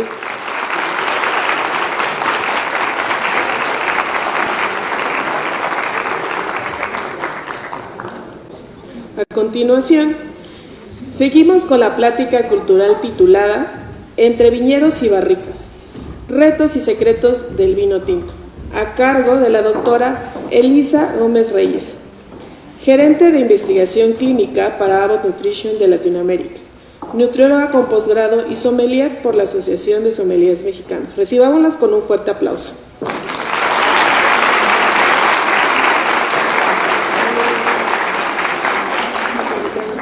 Buenas tardes a todos. La verdad es que es un placer estar aquí en mi casa. Yo siempre siento que esta es mi casa. Estuve aquí 15 años, entonces cada que vuelvo como que algo pasa dentro de mí. Se me revuelve mi pancita, ¿no? Pero bueno, feliz día del nutriólogo. Entonces yo quiero empezar esta charla justo pues brindando, no, todavía no tenemos el vino en la mano, eso viene después, pero brindando por nosotros, porque el hecho de estar aquí, el hecho de ya pertenecer, el hecho de interesarnos, habla bien de nosotros y del interés que tenemos por nuestra profesión. Entonces, yo les voy a platicar un poco sobre el vino de México, que mucha gente cree que el vino de México tiene muy poco tiempo, y dice, es que es muy joven lo que pasa en México, pero les voy a platicar un poco de la historia. También les voy a dar tips de cómo catar un vino, ¿no? Que son cosas que luego sirven mucho para que cuando salgan ahorita allá afuera digan, ya voy a entender mejor este vino que me estoy tomando. Y al final pues es parte de la formación, ¿no? Las formaciones creo que deben de ser siempre integrales. La parte académica es muy importante, pero la parte humana, la parte personal y también la parte de la cultura, del disfrute y de los sentidos también forman parte muy importante de ser un buen nutriólogo, porque esto también forma parte de las conversaciones con nuestros pacientes y muchos les van a preguntar si pueden tomar vino. Entonces, bueno, ahora, el vino en México, la primer uva que llegó a México se llamaba Vinomisión, porque si bien desde la época prehispánica ya había mucha fermentación, o sea, los prehispánicos se caracterizaban por fermentar muchas cosas. En México somos muy dados a fermentar piñas, frutos, cacao, y ya teníamos muchos alimentos fermentados que tenían cierto contenido de alcohol, no teníamos el vino como tal. Pero sí se tenía conocimiento de que ya había en México desde la época prehispánica vitis vinífera, que es la planta de donde sale el vino, ¿no? Las primeras vides fueron cultivadas por jesuitas, así como ya una intencionalidad de que fuera algo para hacer vino. Esto fue en 1521-1540, entonces el vino en México ya tiene mucho tiempo, solo que ha tenido muchas altas y muchas bajas, que ahorita les voy a contar por qué. Y la uva se llamaba uva misión, justo porque la trajeron los misioneros a México y a Latinoamérica. Entonces hubo un auge muy importante en la época de Hernán Cortés. De hecho, Hernán Cortés, como gobernador de la Nueva España, en ese momento dijo, a ver, por cada 100 personas indígenas que tengan, debe de haber 1000 hectáreas de vino. Porque, bueno, los españoles no se iban a venir solos, tenían que traer su vino también, ¿no? Y transportar el vino en ese tiempo era muy difícil porque se echaba a perder en el camino, ¿no? Que luego vienen otros procesos que ayudan a que el vino se mantenga por mucho tiempo, pero bueno, era complicado y se producía aquí también vino. Entonces, en 1531 se dice que el vino era tan bueno en México que Carlos V ordenó que todo navío que partiera de España a la Nueva España llevara plantas de vid para cultivar, así como también plantas de olivo. Hubo un auge muy importante en 1574 y era tan bueno el vino acá que empezó un poco a competir con el vino de España como tal. Y el rey Felipe II, esto es chisme histórico, no sabemos si es cierto, dijo, no, entonces si es tan bueno como el nuestro hay que destruir muchas de las vides que se están haciendo en los monasterios. Entonces ahí hubo una primera caída del vino en México porque se mandaron destruir muchas de las vides, pero hubo gente que lo siguió rescatando, sobre todo gente que era de los monjes. Un monje muy famoso fue Fray Junípero Serra, que aquí paréntesis cultural también, es una persona que fue desde Querétaro hasta Baja California. Ahora ya se está haciendo, así como el Camino de Santiago, están abriendo un camino llamado el de las misiones de Fray Junípero Serra, que va por ahí, por donde yo vivo, hasta los viñedos de Baja California. Pero entonces en 1597 se empieza a rescatar, se hicieron las paces con los nativos y se reubicaron otros viñedos y empiezan a aparecer las primeras ya bodegas formales. Una de las primeras bodegas se llama Bodega San Lorenzo, que es la primer vitivinícola. Esta se da en Parras, Coahuila, no necesariamente en Baja California, que es donde todos como entendemos que es la producción de mayor vino en México. Y luego evoluciona a lo que hoy es Casa Madero, ¿no? Entonces, si un día pueden ir a Parras, Coahuila y van a Casa Madero, van a encontrar los primeros viñedos que hay en nuestro país, que fue esta Bodega San Lorenzo. Y bueno, al final los misioneros siguen cultivando esto y como les decía, Fray Junípero Serra lo usaba mucho para consagrar. Al final en ese momento el vino tenía un tinte más de ceremonioso, una cosa como más para acompañar la consagración y por eso es que él se considera el padre de la viticultura de Baja California, porque conforme va haciendo misiones va dejando también vides donde se van plantando estos viñedos. Y luego llega otro jesuita que también se hizo muy famoso por cómo defendió las vides, así como ustedes van a defender la nutrición, que es Eusebio Francisco Quino. Entonces él también fue un precursor de la colonización de California, dejando muchas misiones ahí y conociendo, dejando pues, esta vid, ¿no? Por eso ahora también esta marca de Padre Quino les va a sonar, ¿no? Después viene el México moderno y en el México moderno empiezan a abrirse ya más vitivinícolas como la Bodega Santo Tomás, que también es muy famosa, es la primera que está en Baja California, y una que ustedes van a probar hoy que es L.A. Cheto. Me parece que el vino que hoy se compró es L.A. Cheto, esta vitivinícola es de 1928 y es ahora muy reconocida porque planta un buen Nebbiolo. Nebbiolo no es una vid regionaria de México, pero le va muy bien ahora sí que el medio ambiente mexicano, y con medio ambiente me refiero a que hay algo que en el vino se conoce mucho, que es el terroir. Un vino, cuando ustedes abran un vino, conozcan un vino, piensen que es como una persona, no todos los vinos son iguales, porque te van contando la historia desde en qué tiempo se plantó esa planta, cuánto sol recibió, cuánta agua recibió, en el año en que se cultivó la uva, cuánto viento hubo, cuánto sol había, qué tanto se le dejó sufrir para que sacara lo mejor de sí en cuanto a los azúcares que produce. Entonces hay añadas que son muy buenas, por ejemplo, la 2019 fue muy buena para México, si ven un vino 2019 cómprenselo.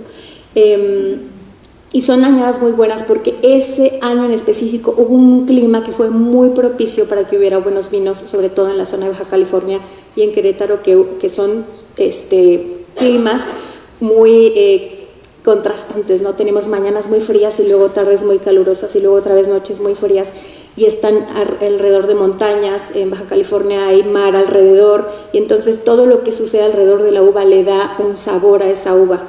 Y eso te habla un poco de qué pasó en la vida de esa uva cuando abres un vino. Entonces es bien interesante que no todos son iguales, aunque sean de la misma bodega y la misma uva, los diferentes años cambian muchísimo.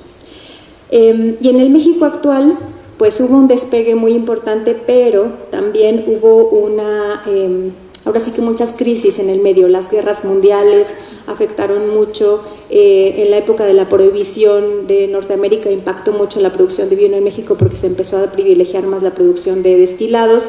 Entonces hay un sinnúmero de historias de por qué el vino mexicano ha ido cayendo y bajando y subiendo también, pero que hoy se ha consolidado mucho. Hay un nuevo despegue en 1940, hoy desafortunadamente consumimos, el 70% de lo que consumimos es importado, entonces también hay que consumir más local. Hay muchas productoras ya en Aguascalientes, Baja California, Chihuahua, Querétaro, San Luis Potosí, Guanajuato, Zacatecas, inclusive hay muchos viñedos que uno puede visitar. Bueno, esta es un poco la historia del vino mexicano, para que se sientan orgullosos de él, que no crean que es un mal vino, es un muy buen vino. Hay que entender más bien también de qué tipo de vinos tomamos. Y ahora les voy a dar los tips prácticos, ¿no? Lo que gusta, ¿no? Entonces, a ver, una cosa bien importante es justo esta. Siempre traten de dejar que les, como que el vino les diga cosas de lo que vivió. A mí sí me gusta ver así las botellas. No abro y digo, de qué año es, de qué uva es, de dónde es, qué pasaría en esa región. cómo habrá sido el clima en esa época. Cuando uno platica con los enólogos te cuentan mucho la historia. Ese año hubo mucho frío, hubo mucho calor, entonces la uva va a ser como muy azucarada porque el sol hace que exprese más azúcares. Entonces es muy interesante. Pero hay 4 puntos que siempre tenemos que tomar, que es lo que nos dice a la vista, lo que nos dice al olfato, lo que nos dice a la boca y al final lo que todo esto en conjunto, cómo nos redondea a nuestros sentidos y qué nos da, qué nos expresa y qué nos dice ese vino. A la vista, algo bien importante es, mucha gente luego, no sé si han visto que agarra la copa y le hace así como que la levanta para arriba, ahí ya saben que esa persona no sabe nada de vinos. Nada de vinos. Nunca es a contraluz, o sea, lo ideal es tomar algo blanco, un papel, una servilleta de color blanco y ver contra lo blanco, porque va a haber algo que en la vista es muy importante, que es el color que tiene el vino, la intensidad que tiene y la viscosidad que tiene, ¿ok? Y me voy a ir justo a esta primera parte que es la parte de la vista. Por ejemplo, en los colores del vino hay una gama muy grande entre los vinos que son totalmente blancos o casi transparentes a los vinos que son rojos, pero tirando a un color rojo carmín, ¿no? Entonces, los vinos blancos pues suelen venir de uvas blancas, pero también hay vinos blancos que suelen venir de uvas tintas, y es cuando se les quita la cáscara que les da el color que lo caracteriza. Entonces depende mucho de la piel de la uva, más que del tipo de uva, aunque suele ser clásico que uva blanca da vino blanco, uva tinta da vino tinto. Los rosados son un proceso intermedio, ¿no? Mucha gente también cree que los rosados no son tan buenos, pero hay rosados que son maravillosos, y ahora con el conocimiento de que el color lo da la pulpa y que diga la piel, también ustedes pueden encontrar ahora vinos amarillos o vinos naranjas. Entonces hay enólogos que están haciendo muchos experimentos en mezclar la cantidad de piel que se les deja. Pero bueno, en vista lo que hay que ver es el color. Mientras más, aquí están viendo como un poco una guía de... ¿tiene cursor? Buenísimo. De lo más, digamos, traslúcido, que es el nombre que se usa, a lo menos traslúcido y más oscuro o más color carmín. Entonces, mientras más se vaya haciendo de blanco a color ocre o a color amarillo opaco o un color, se me olvidó esta piedrita, ámbar, gracias, más ámbar, son vinos que son un poco más maduros, en el sentido de que tienen más tiempo en crianza. Y hay algunos blancos que se dejan en barrica, también eso es importante, y la barrica les puede dar color. Y en los tintos pasa lo mismo, mientras más carmín, más oscuro se vuelva, suele ser un vino con más madurez, aunque también puede ser que la uva sea diferente. Entonces, ojo, contrastarlo con fondo. Y hay muchos tipos de vinos blancos, ¿no? Puede ser desde colores verdes, amarillos pálidos, amarillos verdosos, dorados, ámbar, ya dijimos ahorita, ocre, hasta los rosaditos, los tintos. Y luego hay algo que se va formando alrededor de la copa. Ahorita que ustedes tengan su vino, fíjense que hace como alrededor de la copa se pega y hace algo que se llama ribete. Ese ribete a veces es medio transparente, a veces es un ribeto más verdoso, a veces un ribeto más dorado. Ese ribete nos habla también de qué tan maduro es ese vino, y la intensidad del color nos habla de si tuvo una reserva o si tuvo barrica. Luego viene si es limpio, brillante.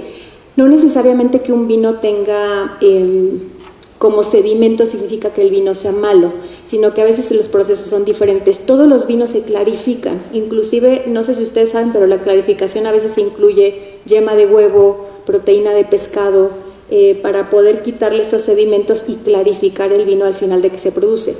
Los que son vinos, por ejemplo, con calidad kosher, o los que son vinos que son vegetarianos, no necesariamente pasan por ese proceso, los clarifican por otras formas o no los clarifican, pero sí hay también proceso de clarificación. Entonces algunos son más limpios y brillantes, pero no habla de la calidad, sino que habla del tipo de vino. Y hay vinos también efervescentes, y esto pues obviamente habla del proceso por el cual se fermentaron. Otra cosa que podemos apreciar en un vino es que tanto se adhiere a la copa. No sé si ustedes han hecho la prueba de agitarlo un poco y ver que se les pega como unas, les llaman como gotitas o lagrimitas a la pared de la copa. ¿Lo han hecho? ¿Sí?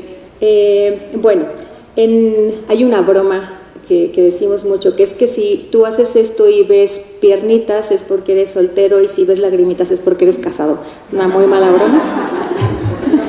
Pero lo que nos dice esa adherencia de cómo va bajando el vino, habla de la cantidad de alcohol. Entonces, si ustedes ven que se pega más y que se adhiere más, es porque tiene más alcohol, ¿no? Porque tiene un poco más de grado alcohólico. Entonces, eso también te puede dar una idea del grado de alcohol del vino, qué tanto se pega, qué tanto se adhiere a las paredes. Luego, en nariz, la nariz es una cosa muy interesante, es de hecho para mí es el sentido favorito, porque siento que es el sentido que menos olvidas, ¿no? Como que hay cosas que se te pueden olvidar, pero un olor, al menos en mi caso, no.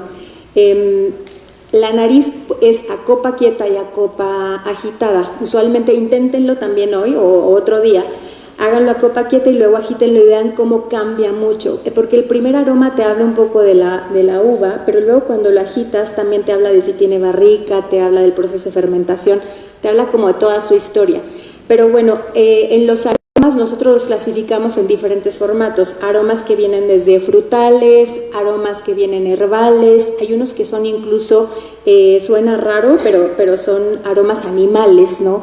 También puede haber aromas lácteos, porque al final es un proceso maloláctico, entonces puedes llegar a sentir mantequilla, notas malolácticas en un vino y eso es parte de su proceso.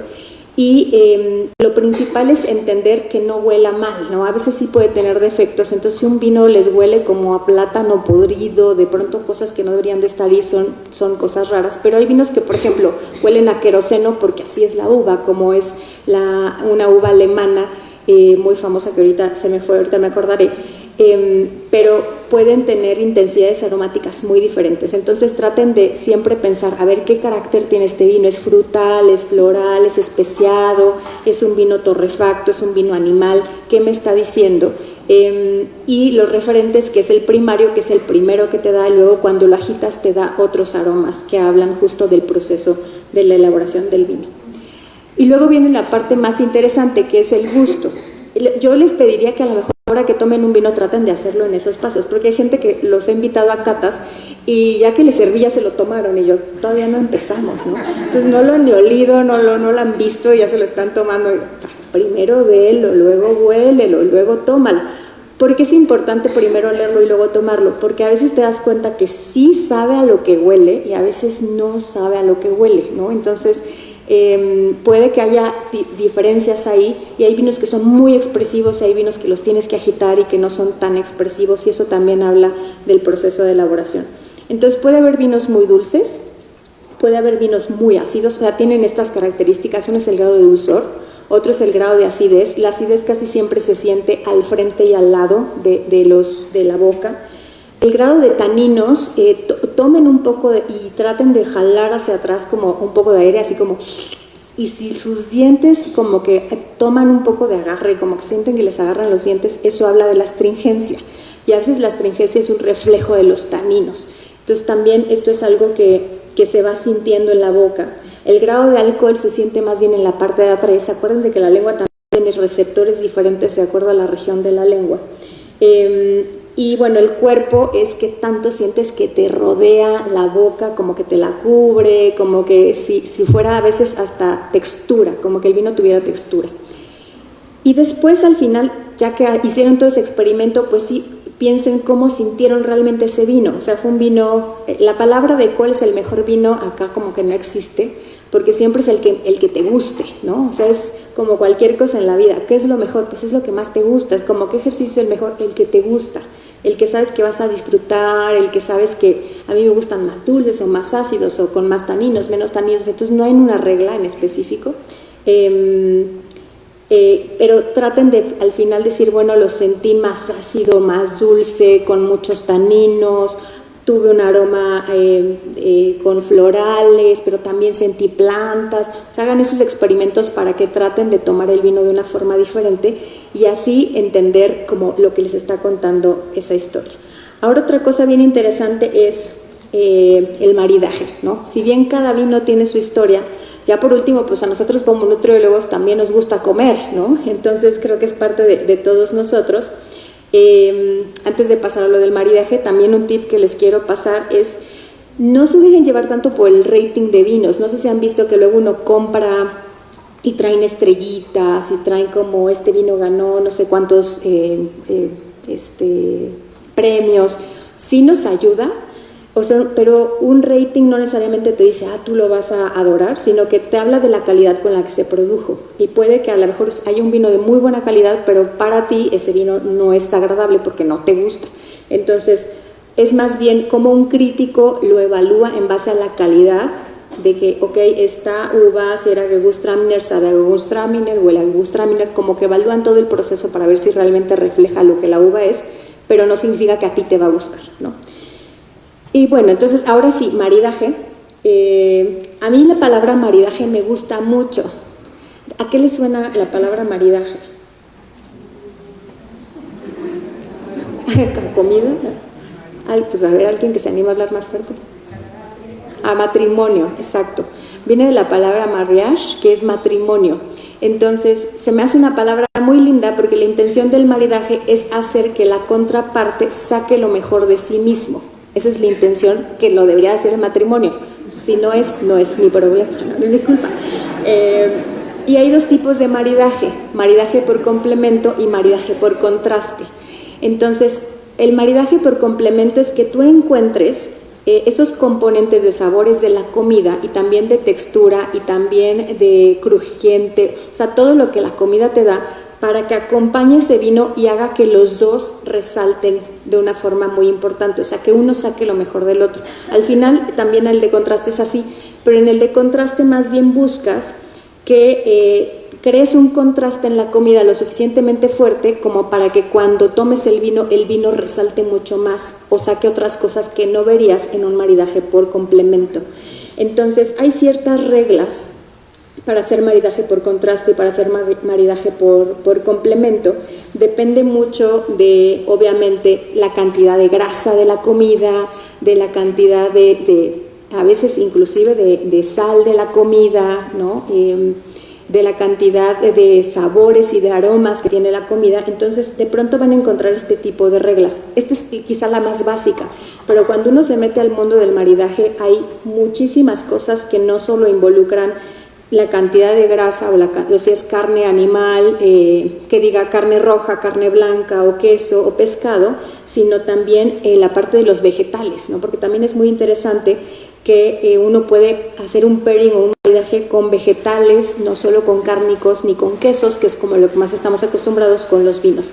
Entonces, de pronto, reglas muy básicas es que los vinos que son secos y blancos pueden maridar mejor con vegetales, los que son más dulces y blancos van a ir con quesos, sobre todo quesos que son un poco menos madurados, pero muy suaves. Los quesos más secos y con más grasa vendrán mejor con quesos que son secos. Luego vienen los espumosos, que a lo mejor van también muy bien con ciertos tipos de cereales o con cierto tipo de pan.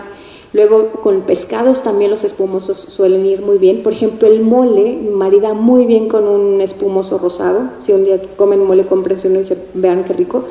El vino rojo ligero con algunos tipos de mariscos. Luego viene el pollo con otros tipos de vinos rojos, tintos, medios.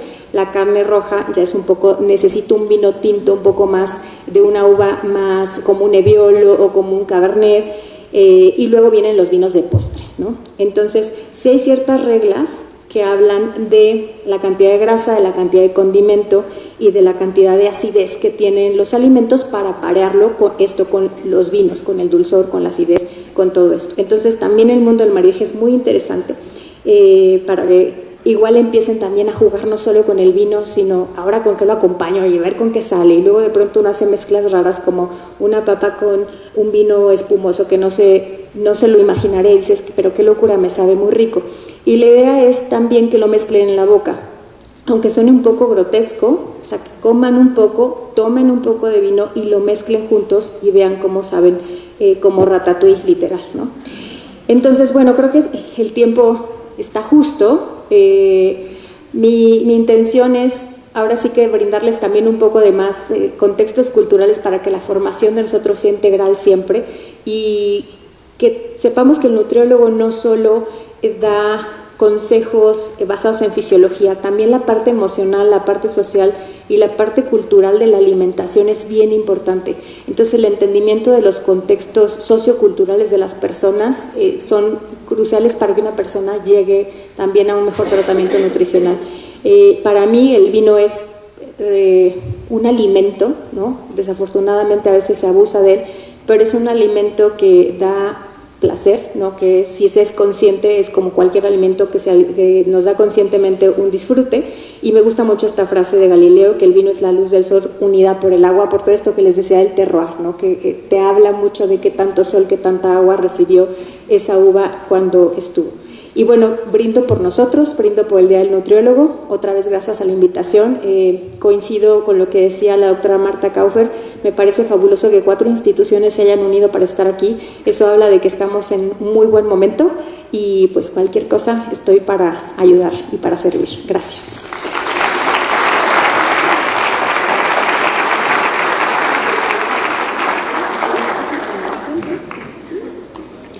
Abrimos un espacio por si alguien tiene algún comentario, alguna pregunta.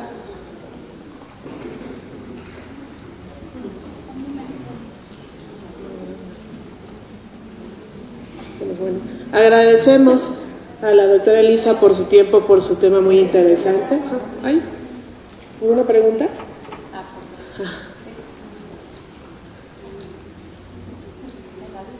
Ahora nadie toma vino. Quedó muy claro. Muchísimas gracias, Bueno, buenas tardes a todos. Muchas gracias, Elisa. Me es medio inevitable y a lo mejor te voy a poner en un problema, ¿no? Pero me parece que es uno de los temas, pues, ¿no? La recomendación de la OMS sobre el consumo cero, yo francamente creo que es irreal. O sea, que no viene al caso de ese tipo de recomendaciones. Pero bueno, como todos tenemos que tener una postura al respecto, ¿no? Y dado que hablaste del tema, pues quizá estaría bien si nos dieras un poco tu opinión al respecto. Gracias. Gracias. ¿Sí se escucha? Bueno, es que creo que la función de la OMS es muy diferente a mi función personal.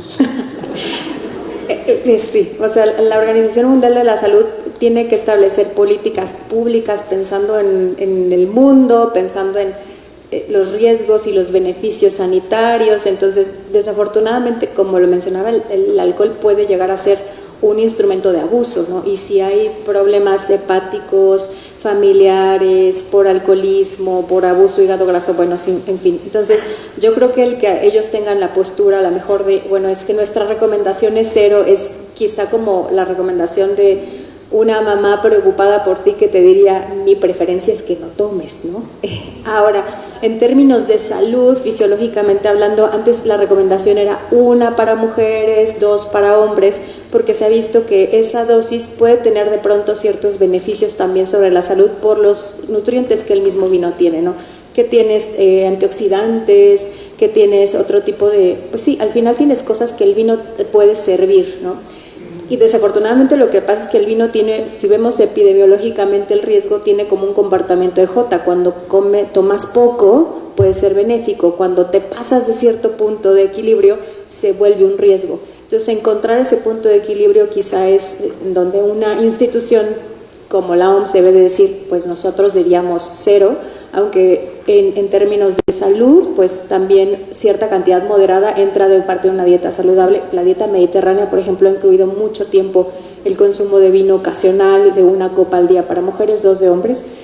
1 copa es poquito, sí, lo siento, pero bueno, quizás esa es mi opinión personal. Muchas gracias por tu pregunta.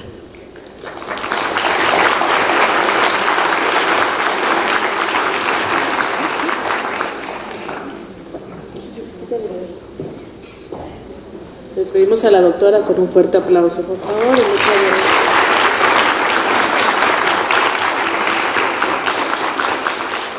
Hemos llegado al final de este gran evento. Esperamos que este encuentro nos motive a seguir fortaleciendo nuestra profesión con ética, ciencia, colaboración y compromiso social.